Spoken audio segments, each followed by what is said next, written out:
Hey guys, this is HA tutors और आज gravitation का लेक्चर नंबर 3 होने वाला है जिसमें हम अर्थ के ग्रेविटेशनल फोर्स के बारे में बात करने वाले। तो यार वो उस टॉपिक पे जाने से पहले मैं आपको लेक्चर 2 का एक छोटा सा रिकैप दे देता हूं कि हमने लेक्चर 2 में क्या क्या सीखा था, क्योंकि उसी के बेसिस पर जो है अगला वाला टॉपिक हमको स्टडी करने का है। तो चलिए मैं आपको रिकैप दे देता हूँ। ओके, ये लेक्चर 2 का रिकैप है, थोड़ा सा लेक्चर नंबर 2, ठीक है ना। हाँ ओके, लेक्चर नंबर 2 में हमने क्या सीखा था? Newton's universal law of gravitation, ठीक है ना। Newton's universal law of gravitation, universal law of gravitation, universal law of gravitation.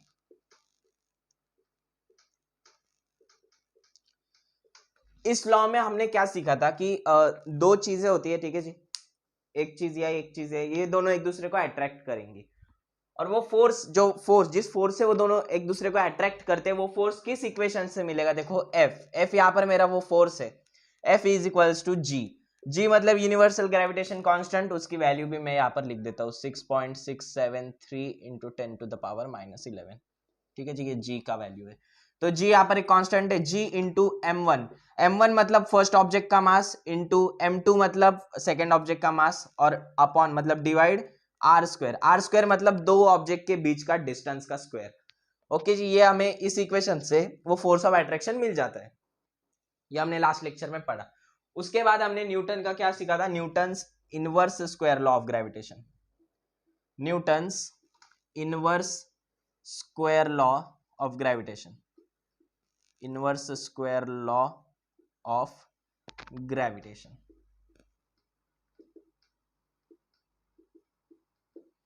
ठीक है, इसमें हमने मतलब सॉल्व कर लेक्चर 2 को आपको जरूर से देखना है, ठीक है। यहाँ पर एक बेसिक रिकैप दे रहा हूं मैं। F इक्वल्स टू, मैं लास्ट इक्वेशन में मेरी जो इक्वेशन थी जो लास्ट स्टेप पे, ठीक है, ये थी F इक्वल्स टू 4m। यहाँ पर F मतलब मेरा क्या है? सेंट्रीपिटल फोर्स का मतलब एक प्रकार से ये फोर्स ही है, लेकिन कौन सा वाला सेंट्रीपिटल फोर्स है? कौन सा है? सेंट्रीपिटल। सन के अराउंड अर्थ रोटेट करती है, अदर प्लैनेट्स रोटेट करते हैं, वो किस फोर्स से मतलब वो सब रोटेट करते हैं ना, ये वाला फोर्स मेरा F था। तो F equals to 4 into m मतलब उस चीज का mass, into pi square upon are square मतलब दोनों के बीच का डिस्टेंस, इंटू के यहाँ पर मैंने कांस्टेंट ले लिया था। लेक्चर 2 में आपको समझेगा कि के कैसे आया। अब मेरी बात सुनो, देखो 4 मेरा कांस्टेंट है कि नहीं? 4 कभी 5 हो सकता है क्या? नहीं, 4 ही रहेगा। m मास हर जगह पर सेम रहता है, मास भी मेरा कांस्टेंट है। पाई की वैल्यू फिक्स है 3.14, उसका स्क्वायर मतलब उसकी भी वैल्यू कैसे होगी? फिक्स होगी। और k तो मेरा है ही कांस्टेंट। तो अगर मैं देखो ये वाले पार्ट को, इस वाले पार्ट को एक नॉर्मल सा कांस्टेंट मान लूं, या फिर ये कांस्टेंट है तो इस कांस्टेंट को हटा दूं, तो ये क्या हो जाएगा? F is proportional to 1/r²। F is inversely proportional to 1/r²। इसका मतलब क्या होता है? अगर r की वैल्यू बढ़ेगी ना तो फोर्स कम होगा, अगर फोर्स बढ़ेगा तो r की वैल्यू कम होगी। इसका अलग अलग, ठीक है। r बढ़ेगा F कम होगा, F बढ़ेगा R कम होगा, इस तरह से। ये हमने Newton's inverse square law of gravitation में सीखा था, ये हमने Newton's universal law of gravitation में सीखा था। ये बड़ा इंपॉर्टेंट फॉर्मूला है यार, इसी पर आज बेस्ड होने वाला है पूरा थ्योरी। तो बिना किसी टाइम पास के आओ आज के टॉपिक पर बढ़ते। ये लेक्चर नंबर 2 का रिकैप था, एक बार इसे ठीक से देख लेना। ये जी का वैल्यू भी आपको याद रखना है, F equals to G m1 m2 upon r², ये फॉर्मूला। और ये बस आपको लर्न तो नहीं करना है, लेकिन याद जरूर रखना है कि न्यूटन्स इनवर्स स्क्वायर लॉ ये बोलता है, ठीक है जी। तो चलिए नेक्स्ट टॉपिक पर। सो गाइज, पूरे लेसन का सबसे ज्यादा इंपॉर्टेंट पॉइंट अब मैं आपको सिखाऊंगा, जो कि होता है, देखो, earth's gravitational force. Earth's gravitational force, earth's gravitational force, ठीक है जी। अर्थ का ग्रेविटेशनल फोर्स कैसा है, कैसे बिहेव करता है वगैरह। अब देखो, अगर आप कोई भी ऑब्जेक्ट को ऐसे ऊपर फेंकोगे तो वो कैसे? नीचे ही तो आ रहा है, ऊपर फेंकने के बाद नीचे आ रहा है। क्यों नीचे आ रहा है? ग्रेविटी की वजह से। अगर आप कोई भी ऑब्जेक्ट फेंकोगे तो वो नीचे ही गिरेगा, नीचे ही गिरेगा, वो ऊपर नहीं, इधर किधर नहीं, वो नीचे ही गिरना है, ठीक है जी। ये क्यों होता है? ग्रेविटेशनल फोर्स की वजह से होता है कि वो ऑब्जेक्ट ऊपर जाके यार ऐसे नीचे गिर रहा है, ठीक है जी। तो यार यहाँ पर एक मैं अर्थ ले लेता हूं, ये मेरी अर्थ है, ये इसका सरफेस है ऊपर वाला, ये उसका सेंटर है। तो ग्रेविटेशनल फोर्स कैसा होता है ना, सेंटर पे होता है। अर्थ का सेंटर ऑफ मास भी उसका सेंटर होता है। सेंटर ऑफ मास का मतलब पूरा एक ऑब्जेक्ट है, उसका एक सेंटर तो होगा। तो अर्थ का एक पूरा सेंटर ये है, मतलब उसका सेंटर ऑफ मास भी क्या हुआ, ये हुआ। तो सेंटर ऑफ मास अगर यहाँ होगा तो जो ग्रेविटेशनल फोर्स है ना यार, वो सेंटर से ही आ रहा है। सेंटर अट्रैक्ट कर रहा है चीजों को। ये सेंटर है ना, ये सब चीजों का ऐसे ऐसे ऐसे अट्रैक्ट कर रहा है। फॉर एग्जाम्पल, अगर मैं यहाँ पर एक ट्री है, उस ट्री से एक एप्पल नहीं तो कौन सा भी एक फ्रूट गिरा, तो कैसे गिरेगा, नीचे ही गिरेगा। मतलब क्या मैं बोल सकता हूँ क्या ये फोर्स डायरेक्टेड टुवर्ड्स सेंटर है। सेंटर मतलब सेंटर के, और मतलब सेंटर के डायरेक्शन पे है ना। सेंटर नीचे तो सेंटर होने ही वाला है, तो वो नीचे गिर रहा है, मतलब सेंटर के डायरेक्शन में। इस तरह से अगर मैंने ट्री यहाँ पर बना लिया, यहाँ से कोई एप्पल नहीं तो कोई भी फ्रूट गिरा, तो वो भी कैसे गिरेगा, नीचे ही गिरना है। क्यों, ग्रेविटी की वजह से। अभी नीचे गिर रहा है, मतलब इसकी डायरेक्शन कैसी है, सेंटर की तरफ है। तो मैं ये बोल सकता हूँ कि ग्रेविटेशनल फोर्स कैसा है, सेंटर की तरफ डायरेक्ट करता है। ये अपना अर्थ ग्रेविटेशनल फोर्स के बारे में एक छोटा सा आइडिया है। अर्थ का सेंटर ऑफ मास उसके सेंटर पे होता है, इसकी वजह से जो ग्रेविटेशनल फोर्स है ना यार, वो सेंटर से ही आता है। वो जो मैग्नेटिक टाइप फोर्स है ना, सब चीजों को अपने और अट्रैक्ट करने का, वो किधर से आता है, या सेंटर से आता है, ये वाला। ठीक है जी, ये अपना अर्थ ग्रेविटेशनल फोर्स के बारे में एक रफ सी जानकारी थी। आओ इसे और डिटेल में पढ़ते हैं। तो यार अभी तक हमने सीखा क्या, अर्थ का ग्रेविटेशनल फोर्स है, सब चीजें ऊपर जाने के बाद कैसे नीचे ही गिरेंगी। देखो यार, मैं ये मार्कर को ऊपर उछाल रहा हूँ, ये कैसे नीचे ही गिर रहा है। अगर मैंने इसको छोड़ दिया तो ये क्या हो जाएगा, जमीन पर गिर जाएगा।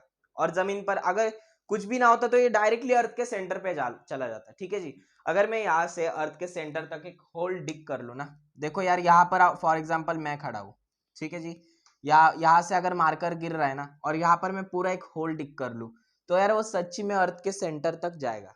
ये होती है ग्रेविटी। कैसे जाएगा, अर्थ के सेंटर तक जाएगा, क्योंकि सेंटर ही सब लोग को अट्रैक्ट करता है, इसकी वजह से। अब यार देखो, मैंने एक ऑब्जेक्ट को ऊपर फेंका, फॉर एग्जाम्पल यहाँ पर मैं खड़ा हूं, मैंने एक बॉल को ऐसे ऊपर फेंका, ठीक है जी, ओके, मैंने एक बॉल को ऊपर फेंका, तो ऊपर जाते वक्त एक ऐसा पॉइंट भी आएगा ना जहां पर उसकी वेलोसिटी मतलब उसकी स्पीड कैसे जीरो हो जाएगी। क्यों जीरो होगी, देखो अगर मैं इस मार्कर को ऊपर फेंकूंगा तो वो एक पॉइंट ऐसा आएगा जहां से वो नीचे गिरना स्टार्ट होगा, तो उसी पॉइंट पर उसकी जो स्पीड होगी ना यार, उसकी जो स्पीड होगी, बोले वेलोसिटी होगी, चलो वेलोसिटी ही बोलेंगे, वो क्या हो जाएंगी, जीरो हो जाएगी, जीरो। एक पॉइंट पर वो रीच करेगा और बाद में ऐसे ऐसे ऐसे ऐसे नीचे गिरेगा, तब उसकी वेलोसिटी नीचे होते होते बढ़ते जाएगी। बॉल की वेलोसिटी ऊपर जाते जाते कम होते जाएगी, नीचे आते आते बढ़ते जाएगी, इस तरह से। और एक स्पेसिफिक पॉइंट पर जब बॉल नीचे गिरना स्टार्ट हो जाएगा, उस स्पेसिफिक पॉइंट पर वेलोसिटी जीरो हो जाएगी। ठीक है जी, ये अर्थ का ग्रेविटेशनल फोर्स करता है, मैं नहीं करता। देखो यार, ये मार्कर ऊपर जा रहा है, ओके, एक स्पेसिफिक पॉइंट पर वो रुक रहा है, देखना ठीक से देखना, एक स्पेसिफिक पॉइंट पर यहाँ पर ये मार्कर रुकता है और बाद में नीचे आता है। तो ये वाला जो पॉइंट है ना, उस पॉइंट पर वो मार्कर की स्पीड कैसी है, 0 किलोमीटर हो जाती है, 0 किलोमीटर पर आवर हो जाती है, कोई भी पर मिनट कुछ भी ले लो, स्पीड जीरो होगी। ठीक है जी, वेलोसिटी कैसी है, जीरो होगी। तो इस तरह से हम अर्थ का ग्रेविटेशनल फोर्स एक्ट करता है, कैसे, नीचे गिराता है चीजों को, बस इतना ही ध्यान में रखना है। तो आओ इसको और अच्छे से समझते हैं कि वैल्यू ऑफ जी वगैरह क्या है। ठीक है, चलिए बात करते हैं। सो गाइस, अभी नेक्स्ट टॉपिक देखेंगे जो कि है ग्रेविटेशनल एक्सेलरेशन ऑफ अर्थ। ठीक है, या फिर बोलेंगे तो earth gravitation acceleration, earth acceleration due to gravity. ठीक है जी, earth acceleration due to gravity बोलेंगे, अर्थ एक्सेलरेशन ड्यू टू किसकी वजह से, ग्रेविटी की वजह से, ग्रेविटी भैया। इसको हम इसकी नोटेशन की बात करें तो यार ये छोटा जी से डिनोट करते हैं हम इस चीज को। ठीक है, अर्थ एक्सेलरेशन ड्यू टू ग्रेविटी। देखो लास्ट मैंने आपको अभी अभी बताया, देखो कि अगर मार्कर ऊपर जा रहा है, पत्थर ऊपर जा रहा है, कोई भी बॉल, कोई भी चीज अगर ऊपर जा रही है ना, तो एक स्पेसिफिक पॉइंट पर रुकने के बाद उसकी स्पीड क्या हो जाएगी, जीरो। और बाद में जब वो नीचे गिरेगा ना, उसकी स्पीड बढ़ते जाएगी, और स्पीड जब बढ़ती है, चेंज होती है, उस चीज को हम एक्सेलरेशन बोलते हैं। चेंज इन स्पीड मतलब क्या होता है, एक्सेलरेशन। ये बात आप ध्यान में रखना, ठीक है, नोट कर लेना। चेंज इन स्पीड मतलब क्या होता है, एक्सेलरेशन, एक्सेलरेशन। तो यार पत्थर फेंको, कोई भी ऑब्जेक्ट हो, वो एक स्पेसिफिक हाइट पर पहुंचने के बाद देखो यहाँ पर अगर ये मार्कर है, इसके बाद ये नीचे गिरेगा, उसकी स्पीड बढ़ते बढ़ते चले जाएगी। ओके, ये एक्सेलरेशन हो रहा है कि नहीं हो रहा, उसकी स्पीड बढ़ रही है नीचे नीचे आते आते, एक्सेलरेशन हो रहा है। और वो किस फोर्स की वजह से हो रहा है? ग्रेविटी की वजह से एक्सेलरेशन हो रहा है। ग्रेविटी की वजह से तो चीज नीचे गिर रही है ना, तो एक्सेलरेशन भी ग्रेविटी की वजह से ही हो रहा है। तो इसलिए हम इस पॉइंट को क्या बोलते हैं? अर्थ एक्सेलरेशन ड्यू टू ग्रेविटी। ठीक है जी, इसको हम जी से डिनोट करते हैं। तो चेंज इन स्पीड मतलब मेरा एक्सेलरेशन है, और इस एक्सेलरेशन को में ग्रेविटी की वजह से होता है, इसलिए हम इसको जी, छोटा वाला जी, बड़ा वाला जी अलग होता है, वो यूनिवर्सल ग्रेविटेशनल कांस्टेंट है। ये वाला क्या है? एक्सेलरेशन ड्यू टू ग्रेविटी, इसका मतलब है जी। ठीक है जी, अब मैं इसको प्रूफ भी करके बताऊंगा, देखना। ओके, देखो, अगर मेरे को जी का वैल्यू निकाल, फोर्स निकालना है कि किस फोर्स से मतलब जो है चीज नीचे गिर रही है, तो जिसको भी थोड़ी सी भी फिजिक्स आती है उसको ये फॉर्मूला पता होगा। न्यूटन का सेकंड इक्वेशन, सेकंड लॉ का मतलब न्यूटन का जो सेकंड लॉ ऑफ मोशन है ना, उसकी इक्वेशन है ये, force equals to mass into acceleration. किसी भी चीज का फोर्स है ना, उसके मास और एक्सेलरेशन के प्रोडक्ट के इक्वल होता है। प्रोडक्ट मतलब मल्टीप्लीकेशन। ओके, यहां पर एक्सेलरेशन ए है। ठीक है जी, ए मतलब क्या है? एक्सेलरेशन है, एक्सेलरेशन। मास मेरा मतलब एम मेरा क्या है? मास है। एफ मेरा क्या है? फोर्स।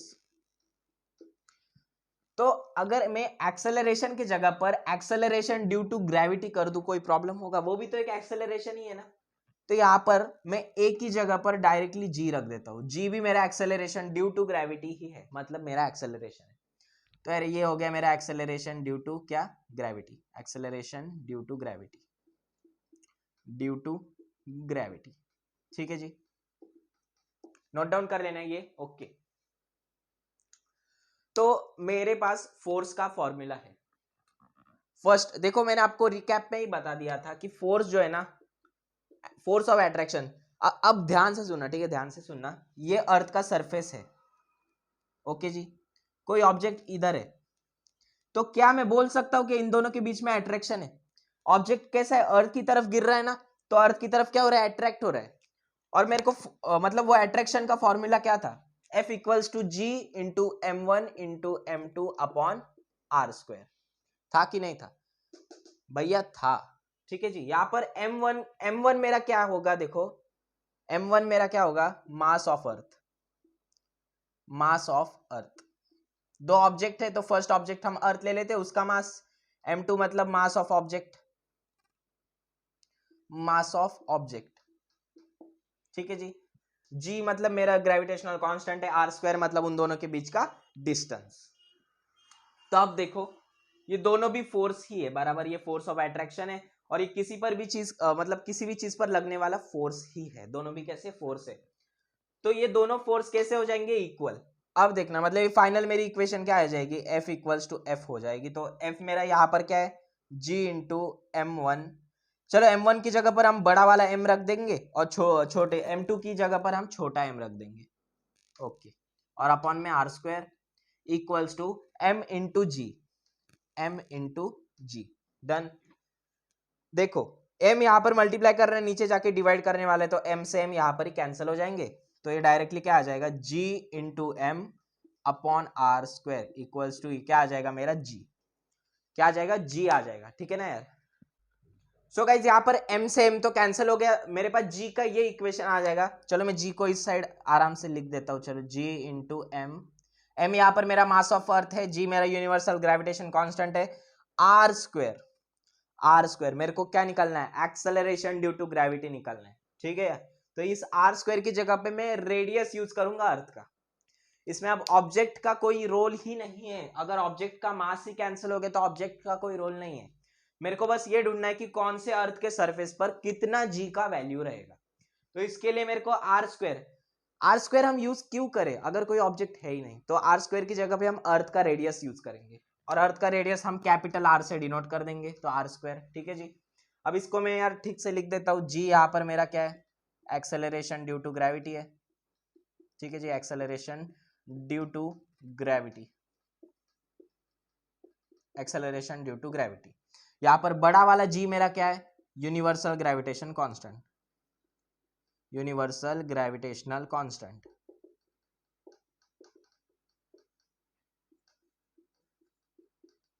डन। और आर स्क्वायर देखो, चलो एम भी, एम मेरा क्या है, mass of earth, mass of earth. और आर स्क्वायर मेरा क्या है, square of earth radius, square of earth radius, earth radius. मैंने बस ये छोटे आर को मतलब अर्थ के रेडियस क्यों लिया है, क्योंकि ऑब्जेक्ट का कोई रोल ही बचा नहीं ना। एम से एम कैंसिल हो गया तो ऑब्जेक्ट का क्या रोल बचा, अगर ऑब्जेक्ट का मास ही कैंसिल हो गया, मास ही नहीं है तो ऑब्जेक्ट किस बात का। इसलिए हमें क्या निकालना है, सिर्फ जी निकालना है, कौन से अर्थ के सरफेस पर होगा, इसलिए हमने अर्थ का रेडियस इसके बारे में कंसिडरेशन में लिया है। इसके बारे में आप डिटेल में 11th स्टैंडर्ड में पढ़ेंगे, तो टेंशन लेने का नहीं। तो यार यही था अर्थ एक्सेलरेशन ड्यू टू ग्रेविटी। तो देखते आगे क्या है। तो यार अर्थ एक्सेलरेशन ड्यू टू ग्रेविटी के बारे में और थोड़ी डिटेल में चर्चा करते हैं। चलिए यहां पर फर्स्ट ऑफ ऑल मैं वो डेरिवेशन लिख देता हूं, उसके बेसिस पर ही हम आगे के पॉइंट जो है वो सीखने वाले हैं। डेरिवेशन मतलब वो फॉर्मूला, जी का फॉर्मूला कैसे आया। तो देखो पहली बात तो देखो, जी मेरा क्या था, एक्सेलरेशन था, तो मैं लिख देता हूं, चलो F equals to M into G, Newton का सेकेंड लॉ। इसको मैं इक्वेशन नंबर 1 नाम देता हूँ। टेक्स्ट बुक में आपके इक्वेशंस के नाम थोड़े इधर उधर है, वो इग्नोर करना, क्योंकि वो पूरे टेक्स्ट बुक के बेसिस पर आपको नेम्स दिए गए हैं इक्वेशन के। यहाँ पर मैं प्रॉपरली डेरिवेट कर मतलब क्या बोलते हैं, डिराइव करके बता रहा हूँ। तो चलिए F equals to mass into acceleration, g भी क्या है, एक एक्सेलरेशन ही। यहाँ पर मैं सेकेंड वाला फोर्स भी लिख देता हूँ, जी इंटू एम मतलब मास ऑफ अर्थ, क्योंकि अर्थ और ऑब्जेक्ट के बीच में ही तो क्या है, अट्रैक्शन हो रहा है। छोटा एम मतलब ऑब्जेक्ट का मास अपॉन आर स्क्वायर, मतलब दोनों के डिस्टेंस के बीच। डन। अब देखो ये भी फोर्स है, ये भी फोर्स है, इसे हम नाम देंगे इक्वेशन नंबर सेकेंड। तो ये दोनों भी फोर्स है, क्या आ जाएगा, एम इंटू जी मेरा क्या है, एम जी हो जाएगा, जी एम और छोटा एम अपॉन आर स्क्वायर बराबर। देखो एम यहाँ पर मल्टीप्लाई करे, इस साइड जाके डिवाइड करेगा, और एम से एम कैसे कैंसिल हो जाएंगे, तो यहाँ पर ही कैंसिल कर दे, क्या बोलते, अगर यही से काम हो रहा है तो वहां पर क्यों जाए, ठीक है ना। फिर यहाँ से मेरे को जी का क्या मिल जाए, यहाँ पर मैं नाम थर्ड नाम दे देता हूँ। तो यहाँ पर मेरा जी का ये क्या आ जाएगा, G into mass of the earth upon are square. R square, अब देखो आर स्क्वायर में थोड़ा ट्विस्ट आएगा, क्यों, क्योंकि अभी ऑब्जेक्ट ही नहीं बचा, तो मैं आर स्क्वायर किसको लूं, अगर ऑब्जेक्ट ही नहीं तो डिस्टेंस क्या है बात का। तो आर की जगह पे मैं अर्थ का रेडियस ले लेता हूँ, क्योंकि मेरे को सरफेस ऑफ अर्थ पर जी का वैल्यू निकालने का है। तो यार यहाँ पर मैं इसे भी नाम देता हूँ इक्वेशन नंबर 4, और g equals to G into M upon बड़ा वाला आर, मतलब यहाँ पर radius of r, radius of earth है, ठीक है जी। इसको मैं नाम दूंगा इक्वेशन नंबर 5। डन।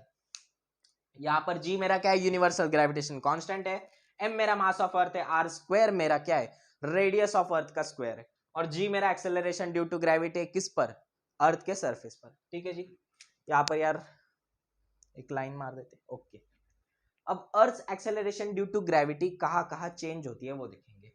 तो सबसे पहले हम देखते हैं चेंज, ठीक है जी, change with the surface of earth, change with surface of earth.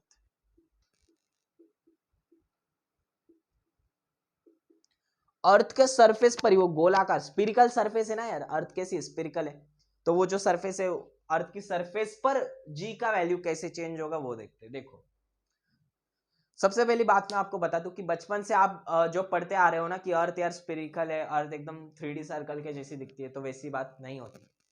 अर्थ जो है उसके रोटेशन की वजह से अर्थ का शेप अलग हो जाता है। अर्थ पूरे सर्कल के अलावा, ये एक पूरा सर्कल है, अर्थ ऐसी नहीं रहती, उसके रोटेशन कांस्टेंट रोटेट कर रही है, उस पर भी फोर्स लगेगा यार कुछ ना कुछ, तो उसकी वजह से अर्थ जो है ना ऐसी शेप की हो जाती है, ठीक है, प्रॉपरली बना देता हूँ।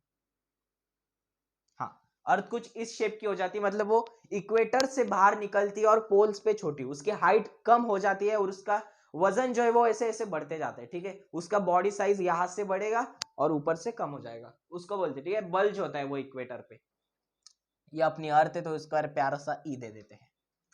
तो चेंज विद सरफेस ऑफ अर्थ कैसे होएगा, अब ये मेरा सेंटर मान लेते हैं, डन जी, ओके। यहां पर हाँ, ये डिस्टेंस मेरा छोटा हो जाएगा क्योंकि ऊपर से हाइट छोटी हो रही है, तो ये डिस्टेंस मेरा छोटा होगा और ये मतलब देखो यहां से लेकर ये वाला डिस्टेंस मेरा क्या हो जाएगा, बड़ा हो जाएगा, क्योंकि इक्वेटर मतलब अर्थ कैसी, इक्वेटर पे ऐसी ऐसी, मतलब देखो ये अपना इक्वेटर होता है बराबर, इक्वेटर मतलब अर्थ को बीच में काटने वाली लाइन, उससे वो अर्थ का वजन ऐसा बढ़ने लगता है, अर्थ की साइज जो है उधर से बढ़ने लगती, तो रेडियस यहाँ का बड़ा होता है, यहाँ का छोटा होता है। ठीक है जी, थोड़ा बड़ा मॉडल पे एक्सप्लेन कर देता हूँ। चलो हाँ, यहाँ पर सेंटर है, ये वाला रेडियस बड़ा होता है और ये वाला छोटा होता है। ठीक है, इस तरह से मैं बताना चाहता हूँ। तो change with the surface of earth. अगर हम फिफ्थ इक्वेशन की बात करें तो G equals to G into M upon R square. यहां पर मेरे को क्लियरली दिख रहा है कि R अगर डिनोमिनेटर में मतलब G से कैसा है, इनवर्सली प्रोपोर्शनल में है। अगर R की वैल्यू बढ़ेगी तो G की वैल्यू कैसे होगी, कम होगी। डन। तो आर स्क्वायर, आर की वैल्यू सबसे कम कहां पर होती है, अर्थ के सरफेस पर, पोल्स पर होगी। यहां पर आर सबसे कम होता है और यहां पर आर सबसे ज्यादा होता है, तो पोल्स पर, ये इस पार्ट को हम पोल बोलते हैं। ठीक है, यहां से यहां तक ये वाले जो है ये पोल्स होते हैं और इस पूरी लाइन को इस तरह से इस हम इक्वेटर बोलते हैं। तो यार पोल्स पर है ना, अर्थ का रेडियस सबसे कम रहता है, तो इसकी वजह से आप देख सकते हैं अगर रेडियस कम हो रहा है तो जी का वैल्यू बढ़ेगा। तो अर्थ के सरफेस पर जी का वैल्यू सबसे ज्यादा पोल्स पर होता है। ठीक है ना, जी का वैल्यू सबसे ज्यादा कहां पर होता है, पोल्स पर होता है। आर का वैल्यू नीचे जा रहा है तो जी का वैल्यू कैसा बढ़ेगा, तो g is maximum at the poles, g is maximum at the poles. ठीक है जी, अर्थ का जो रेडियस है वो स्मॉलेस्ट कहां पर है, पोल्स पर होता है, और लार्जेस्ट कहां पर, इक्वेटर पर होता है। ठीक है जी, तो g is maximum at the poles, poles पर जी का वैल्यू क्या होगा। ठीक है जी, जी का वैल्यू पोल्स पर क्या होगा, 9.832 मीटर पर सेकेंड स्क्वायर। ठीक है जी, ये अपने जी का है ना वैल्यू होगा, कहां पर, पोल्स पर। और अगर मेरा आर बड़ा है तो मेरा जी कैसा हो जाएगा, छोटा हो जाएगा। चलो यहां पर मैं फिर से लिख देता हूं ये वाली इक्वेशन। अब इस बार मैं इक्वेटर वाले रेडियस की बात करूंगा, तो रेडियस यहां पर बढ़ रहा है, ये इनवर्सली प्रोपोर्शनल है, मतलब जी का वैल्यू कैसा हो जाएगा, कम। तो g is minimum at the equator, g is minimum at the equator. ठीक है, g is minimum at the equator. Minimum मतलब उसका वैल्यू क्या होता है, ठीक है ना, उसका वैल्यू क्या हो जाएगा, 9.78 मीटर पर सेकेंड स्क्वायर। यूनिट्स भी आपको ध्यान में रखना है। ठीक है, यूनिट्स। इसका जो है मतलब न्यूमेरिकल वैल्यू कैसे आई ये वाली मैं आपको बाद में बताऊंगा, लेकिन अब तक सिर्फ ये ध्यान रखना कि पोल्स पर है ना, पोल्स पर जी का वैल्यू सबसे ज्यादा होता है, इक्वेटर पर सबसे कम होता है। पोल्स पर जी का वैल्यू 9.832 मीटर पर सेकेंड स्क्वायर होता है और इक्वेटर पर जी का वैल्यू 9.78 मीटर पर सेकेंड स्क्वायर होता है। इसे आप एक बार पूरी तरह से ध्यान से देख लेना। ठीक है जी, नोट डाउन कर लेना। तो चलिए अगले पॉइंट पे। तो यार अभी हम बात करते हैं चेंज विथ हाइट। अर्थ के आगे अगर हाइट जाएगा तो उसकी वजह से जी का वैल्यू कैसे चेंज होएगा वही हम अभी देखेंगे। चलो देखते हैं। चेंज विथ, चलो लिख देंगे हाइट। ठीक है, ये सेकंड पॉइंट है। ओके जी, अब अगर मैं यहाँ पर एक अर्थ बना लूं, ठीक है यार, इग्नोर इग्नोर द शेप। ठीक है जी, यहाँ पर चेंज विथ हाइट का मेरा मतलब क्या था, एरोप्लेन बोलेंगे, सैटेलाइट बोलेंगे, ये सारे क्या है, चेंज विथ हाइट ही है ना। ये अपने अर्थ का रेडियस है, ये डॉटेड लाइन। ठीक है, dot dot dot dot dot dot. ठीक है जी, ये अपने अर्थ का रेडियस है। डन। रेडियस के आगे, ओके, अर्थ का सरफेस के आगे, अर्थ के सरफेस के ऊपर, हाइट पर, यहाँ पर हो, कहीं पर भी, ओके, रैंडमली कोई हाइट पर एक ऑब्जेक्ट हो तो उस पर जी कैसे छोटा होता है, बड़ा होता है, कैसे चेंज होता है वो देखेंगे। देखो भाई, इसको हम यार आर बोल देंगे, अर्थ का रेडियस है, और इसको हम एच बोल देंगे, height from the surface of the अर्थ। ठीक है जी, तो यार मेरा जी क्या होता है, जी into M upon are square. ठीक है, यहाँ पर बड़ा आर स्क्वायर है। ठीक है, आर स्क्वायर। डन। तो g equals to G m upon are square plus h मेरे को लिखना पड़ेगा कि नहीं। अगर आर स्क्वायर पर एच मेरे को यहां पर अगर मेरे को जी का वैल्यू निकालने का है, फॉर एग्जाम्पल यहाँ पर एक एरोप्लेन उड़ रहा है, ओके, यहाँ पर एक एरोप्लेन उड़ रहा है। ठीक है जी, यहाँ पर अगर एक एरोप्लेन उड़ रहा है तो वो एरोप्लेन पर जी कितना एक्ट कर रहा है, अगर मेरे को वो निकालना है तो मेरे को प्लस एच, उसकी हाइट का प्लस तो करना ही पड़ेगा, करना पड़ेगा, ठीक है। तो अगर आर स्क्वायर प्लस एच, तो ये पूरी, अगर ये पूरी वैल्यू बढ़ रही है तो जी की वैल्यू कैसे हो जाएगी, कम हो जाएगी, जी की वैल्यू कम होगी अगर ये वैल्यू बढ़ रही है। तो देयरफॉर हम क्या, मैं यहां से बोल सकता हूं the value of ji decreases, the value of ji decreases with increasing height, decreases with increasing height from the surface of the earth, increasing height from the surface of the earth, from the surface of the earth।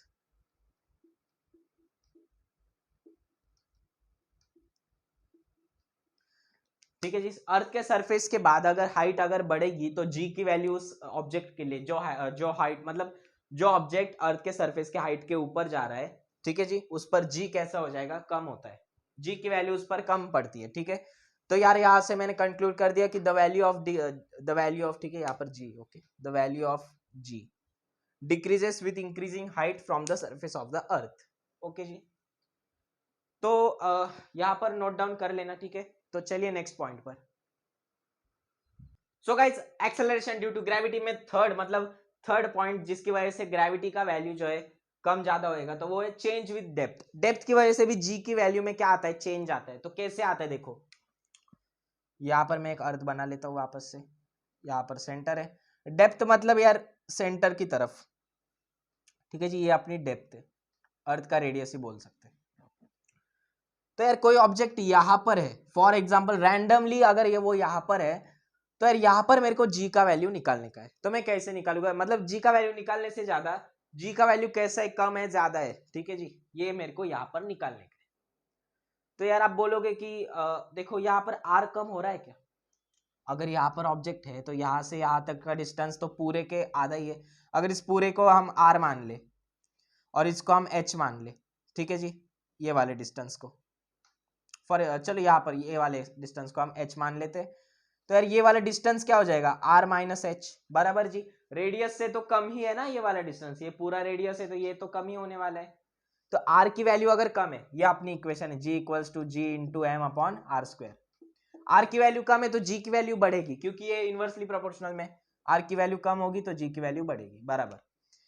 ये आपके मन में चल रहा होगा, लेकिन लेकिन लेकिन गाइस देखो, आर की वैल्यू ठीक है मैं मानता हूं कम हो रही है, लेकिन क्या जो पूरा अर्थ का मास है क्या वो भी कम हो रहा है क्या।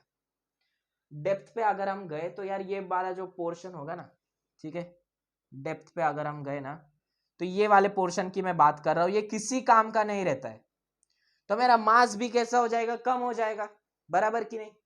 अगर ये पूरा है, ये पूरा मास है, ठीक है जी, तो उसमें से हम अगर ये पूरा निकाल दे तो यार ये इतना ही मास बचता है, ये वाला इतना ही मेरा मास बचेगा।